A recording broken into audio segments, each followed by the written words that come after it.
नमस्कार, जय हिंद दोस्तों। स्वागत है आप सभी का आपके अपने YouTube चैनल अनुभव सुपर क्लासेस में। दोस्तों आज की इस वीडियो में हम बात करने वाले हैं मध्य प्रदेश शिक्षक भर्ती वर्ग 2 MP टेट वर्ग 2, जिसमें सामाजिक विज्ञान के जो प्रश्न पूछे जाने हैं, जिन्होंने अपना सब्जेक्ट सामाजिक विज्ञान से फिल किया है, उन सभी स्टूडेंट्स के लिए ये वीडियो बहुत ही महत्वपूर्ण रहने वाली है। दोस्तों ये हमारा पार्ट 17 है और पार्ट 16 हम अपलोड कर चुके हैं, तो आप वो प्लेलिस्ट में जा करके बाकी के जो 16 पार्ट हैं वो देख सकते हैं।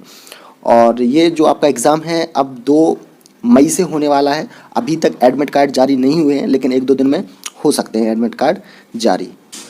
और दोस्तों अगर आप चैनल पर नए आए हैं तो चैनल को सब्सक्राइब कर लें और बेल आइकन का बटन ऑन करें, जिससे आने वाला वीडियो का कोई भी नोटिफिकेशन अपडेट है वो आपको मिलता रहे। तो चलिए बिना देरी करे चलते हैं, शुरू करते हैं आज का वीडियो। हमारा पहला प्रश्न है, भारत में किस तरह की अर्थव्यवस्था है?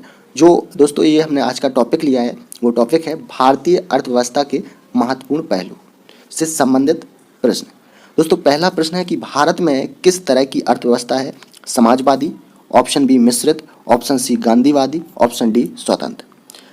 तो आपको बता दें कि भारत में जो अर्थव्यवस्था है वो मिश्रित अर्थव्यवस्था है, यानी कि ऑप्शन बी क्या हो जाएगा करेक्ट आंसर। कैसी अर्थव्यवस्था है? तो मिश्रित अर्थव्यवस्था है। दूसरा प्रश्न है कि मिश्रित अर्थव्यवस्था किसका उल्लेख करती है? तो ये करती है सार्वजनिक और निजी क्षेत्र दोनों का। तो ऑप्शन डी क्या हो जाएगा करेक्ट आंसर। ऑप्शन डी क्या हो जाएगा सही। अगला प्रश्न है क्वेश्चन नंबर 3, आर्थिक विकास के दृष्टिकोण से भारत की गिनती होती है तो ये विकासशील राष्ट्र के रूप में होती है। तो ऑप्शन सी क्या हो जाएगा करेक्ट आंसर।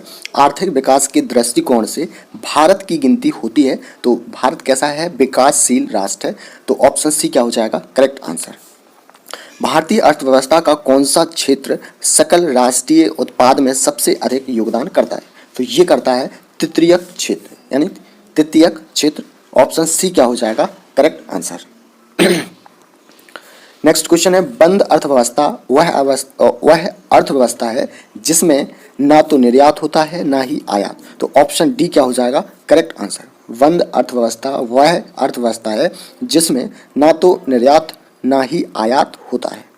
भारत की कुल श्रम शक्ति का लगभग कितना भाग कृषि में लगा हुआ है? तो कितना लगा हुआ है? 52%, यानी ऑप्शन सी क्या हो जाएगा करेक्ट आंसर। भारत में अधिकतर बेरोजगारी है, तो भारत में अधिकतर बेरोजगारी है तो ये है ठीक है, भारत में अधिकतर बेरोजगारी है तो यह है संरचनात्मक। ऑप्शन डी क्या हो जाएगा करेक्ट आंसर। संरचनात्मक बेरोजगारी है। अगला प्रश्न है हमारा, भारत में बेरोजगारी के आंकड़े एकत्रित एवं प्रकाशित करता है तो ये करता है NSSO। ऑप्शन सी क्या हो जाएगा करेक्ट आंसर। कौन करता है? NSSO करता है। भारत में बेरोजगारी की किस्म पाई जाती है? तो ग्रामीण अल्प रोजगार, संरचनात्मक बेरोजगारी, चक्रीय बेरोजगारी। तो ऑप्शन डी क्या हो जाएगा सही। इनमें से सभी। तो ऑप्शन डी क्या हो जाएगा सही। कृषि में मूलतः किस प्रकार की बेरोजगारी की प्रधानता देखने को मिलती है? तो ये मिलती है आदर्श बेरोजगारी। ऑप्शन सी क्या हो जाएगा करेक्ट आंसर। कैसी बेरोजगारी? आदर्श बेरोजगारी। नेक्स्ट क्वेश्चन है, कृषि में बेरोजगारी का स्वरूप देखने को मिलता है तो संरचनात्मक, घर्षणात्मक और मौसमी बेरोजगारी। तो यानी ऑप्शन डी क्या हो जाएगा सही। इनमें से सभी। तो ऑप्शन डी क्या हो जाएगा राइट। छिपी हुई या आदर्श बेरोजगारी क्या है? तो ये है सीमांत भौतिक उत्पादकता शून्य होती है, यानी कि ऑप्शन ए क्या हो जाएगा करेक्ट आंसर। छिपी हुई या आदर्श बेरोजगारी क्या है? तो सीमांत भौतिक उत्पादकता शून्य होती है। तो ऑप्शन ए क्या हो जाएगा करेक्ट आंसर। अगला प्रश्न है, भारत में ग्रामीण क्षेत्रों में कौन सी बेरोजगारी सर्वाधिक पाई जाती है? तो ये पाई जाती है मौसमी बेरोजगारी और आदर्श बेरोजगारी, यानी कि ऑप्शन डी सी क्या हो जाएगा हमारा करेक्ट आंसर। उपयुक्त दोनों। वर्तमान समय में देश में किस प्रकार की बेरोजगारी की समस्या बहुत गंभीर समस्या बनी हुई है? तो ये है शिक्षित बेरोजगारी। ऑप्शन सी क्या हो जाएगा बिल्कुल करेक्ट आंसर। शिक्षित बेरोजगारी दोस्तों वर्तमान यानी प्रेजेंट में देश में सबसे बड़ी गंभीर समस्या बनी हुई है। अगला प्रश्न है, राष्ट्रीय ग्रामीण विकास संस्थान कहाँ अवस्थित है? तो ये है हैदराबाद। ऑप्शन बी क्या हो जाएगा करेक्ट आंसर। राष्ट्रीय ग्रामीण विकास संस्थान कहाँ अवस्थित है, तो यह है हैदराबाद में। अगला प्रश्न है संरचनात्मक बेरोजगारी का कारण है, तो इसका कारण है अपर्याप्त उत्पादन क्षमता, यानी ऑप्शन डी क्या हो जाएगा करेक्ट आंसर। अपर्याप्त उत्पादन क्षमता। वैश्वीकरण यानी ग्लोबलाइजेशन का अर्थ है, तो इसका अर्थ होता है वित्तीय बाजार का एकीकरण। ऑप्शन बी क्या हो जाएगा करेक्ट आंसर। ऑप्शन बी क्या हो जाएगा सही। अगला प्रश्न है योजना आयोग गरीबी रेखा का निर्धारण पोषण आवश्यकताओं के आधार पर निर्धारित करता है। इसके अनुसार ग्रामीण क्षेत्रों में 2400 कैलोरी प्रतिदिन से कम प्राप्त करने वाले लोग गरीबी रेखा के नीचे माने जाते हैं। तो नगरीय क्षेत्रों के लिए यह कैलोरी अंतर्ग्रहण है, तो ये है 2100 कैलोरी। ऑप्शन बी क्या हो जाएगा करेक्ट आंसर। कितनी 2100 कैलोरी। योजना आयोग किसके सर्वेक्षण के आधार पर निर्धारित रेखा के नीचे के लोगों का आकलन करता है, तो ये करता है राष्ट्रीय नमूना सर्वेक्षण संगठन के अनुसार। ऑप्शन ए क्या हो जाएगा करेक्ट आंसर। राज्य एवं राष्ट्रीय स्तर पर गरीबी का अनुमान लगाने के लिए योजना आयोग किसके सूत्र का प्रयोग करता है, तो ये करता है टी लाकड़ावाला। ऑप्शन सी क्या हो जाएगा करेक्ट आंसर। कौन डी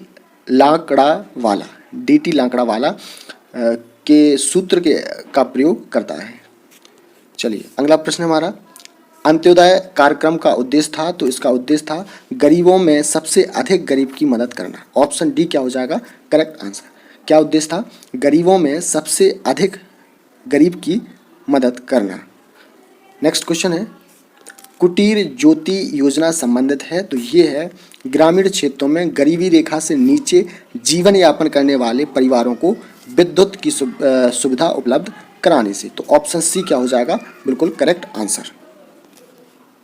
अगला प्रश्न है गरीबी रेखा के नीचे जनसंख्या का न्यूनतम प्रतिशत अंकित है, तो ये है जम्मू और कश्मीर में। ऑप्शन ए क्या हो जाएगा करेक्ट आंसर।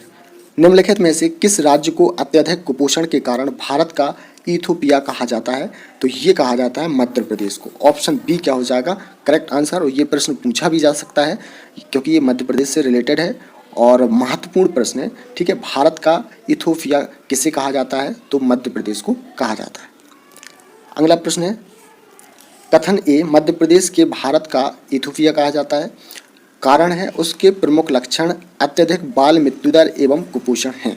तो नीचे दिए गए कूट से सही उत्तर को चुनिए। तो यहाँ बता दें कि जो ए और दो आर दोनों सही हैं तथा आर ए की सही व्याख्या भी क्या करता है, तो ऑप्शन ए क्या हो जाएगा बिल्कुल करेक्ट आंसर। निम्नलिखित में से कौन सा कार्यक्रम ग्रामीण भारत में गरीबी दूर करने हेतु था, तो ये था दोस्तों IRDP, NREP और TRYSEM, यानी कि ये तीनों कार्यक्रम जो चलाए गए थे ये गरीबी को दूर करने के लिए चलाए गए थे। तो ऑप्शन डी क्या हो जाएगा करेक्ट, उपयुक्त सभी। अगला प्रश्न है कथन ए जो है हमारा भारत में नगरीय गरीबी की जड़ें ग्रामीण क्षेत्रों में निहित हैं, कारण है ग्रामीण क्षेत्रों में शिक्षा का स्तर नीचा है। तो इनके ऑप्शन देख लेते हैं। तो नीचे दिए गए कूट से सही उत्तर का चयन कीजिए। तो सही उत्तर क्या हो जाएगा ऑप्शन बी। ए और आर दोनों सही हैं परंतु आर ए की सही व्याख्या नहीं करता है, तो ऑप्शन बी क्या हो जाएगा करेक्ट। वर्ल्ड डेवलपमेंट रिपोर्ट किसका वार्षिक प्रकाशन है, तो ये है IVRD। ऑप्शन ए क्या हो जाएगा करेक्ट आंसर। ऑप्शन ए क्या हो जाएगा बिल्कुल सही आंसर। अगला प्रश्न है मानव विकास सूचकांक यानी HDI किस अर्थशास्त्री की देन है, तो ये है महबूब उल हक। ऑप्शन डी क्या हो जाएगा करेक्ट आंसर। मानव विकास सूचकांक यानी HDI किस अर्थशास्त्री की देन है, तो ये है महबूब उल हक। ऑप्शन डी क्या हो जाएगा करेक्ट आंसर। निम्नलिखित में से कौन सा मानव विकास सूचकांक का हिस्सा नहीं है, तो ये कौन सा नहीं है, सकल नाम निवेश दर। ऑप्शन डी क्या हो जाएगा करेक्ट आंसर, सकल नाम निवेश दर। अगला प्रश्न है मानव विकास सूचकांक में सम्मिलित होता है साक्षरता दर, जन्म के समय, जीवन प्रत्याशा और क्या, तो और इसमें US डॉलर में प्रति व्यक्ति राष्ट्रीय आय। ऑप्शन डी क्या हो जाएगा बिल्कुल करेक्ट आंसर। राज्य स्तरीय मानव विकास रिपोर्ट जारी करने वाला प्रथम राज्य है तो ये है मध्य प्रदेश। ऑप्शन सी क्या हो जाएगा करेक्ट आंसर। राज्य स्तरीय मानव विकास रिपोर्ट जारी करने वाला प्रथम राज्य है तो ये है मध्य प्रदेश। ऑप्शन सी क्या हो जाएगा सही। अगला प्रश्न है संयुक्त राष्ट्र विकास कार्यक्रम यानी UNDP की मानव विकास रिपोर्ट की तर्ज पर भारत की पहली मानव विकास रिपोर्ट कब जारी किया गया तो ये की गई अप्रैल 2002। ऑप्शन सी क्या हो जाएगा करेक्ट आंसर अप्रैल 2002। UNDP की मानव विकास रिपोर्ट में भारत को किस श्रेणी में रखा गया तो ये रखा गया है मध्यम मानव विकास श्रेणी। ऑप्शन बी क्या हो जाएगा बिल्कुल करेक्ट आंसर। किसमें मध्यम मानव विकास श्रेणी में। अगला प्रश्न है शैक्षिक विकास सूचकांक यानी फरवरी 2011 के अनुसार भारत के 4 उच्चतम स्थान वाले राज्य हैं तो ये हैं केरल, तमिलनाडु, पंजाब और दिल्ली। कौन कौन से केरल, तमिलनाडु, पंजाब और दिल्ली। ऑप्शन ए क्या हो जाएगा करेक्ट आंसर। बंद अर्थव्यवस्था से आप क्या समझते हैं वेरी मोस्ट इंपोर्टेंट प्रश्न है। तो आयात निर्यात बंद है, ठीक है। बंद अर्थव्यवस्था का अर्थ क्या होता है कि आयात और निर्यात यानी कि एक्सपोर्ट इनपुट क्या हो जाता है बंद कर दिया जाता है। तो ऐसी अर्थव्यवस्था को हम क्या बोलते हैं बंद अर्थव्यवस्था। भारत में प्रच्छन्न बेरोजगारी सामान्यतः दिखाई देती है तो ये दिखाई देती है कृषि क्षेत्र में। ऑप्शन ए क्या हो जाएगा बिल्कुल करेक्ट आंसर। किसी देश का आर्थिक विकास निर्भर किस पर करता है तो ये करता है प्राकृतिक संसाधन, बाजार का आकार, पूंजी का निर्माण। तो सही आंसर क्या हो जाएगा उपयुक्त सभी, यानी कि ऑप्शन डी क्या हो जाएगा करेक्ट आंसर। नेक्स्ट क्वेश्चन है भारत के किस राज्य में गरीबी का प्रतिशत सबसे अधिक है तो सही आंसर हो जाएगा उड़ीसा। ऑप्शन सी क्या हो जाएगा राइट। भारत में निर्धनता के स्तर का आकलन किया जाता है तो ये किया जाता है परिवार के उपभोग व्यय के आधार पर। ऑप्शन सी क्या हो जाएगा बिल्कुल करेक्ट आंसर। ऑप्शन सी क्या हो जाएगा सही। अगला प्रश्न है निम्नलिखित में से कौन सा एक असमानता घटाने का उपाय नहीं है तो ये अर्थव्यवस्था का उदारीकरण, यानी कि ऑप्शन बी क्या हो जाएगा बिल्कुल करेक्ट आंसर।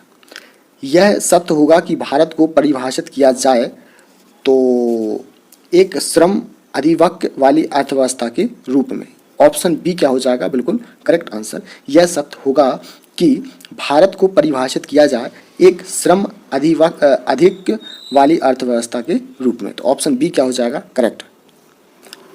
अगला प्रश्न है अल्प विकसित देशों में गरीबी का मुख्य कारण है तो गरीबी का मुख्य कारण क्या है आय में असमानता। ऑप्शन बी क्या हो जाएगा करेक्ट आंसर।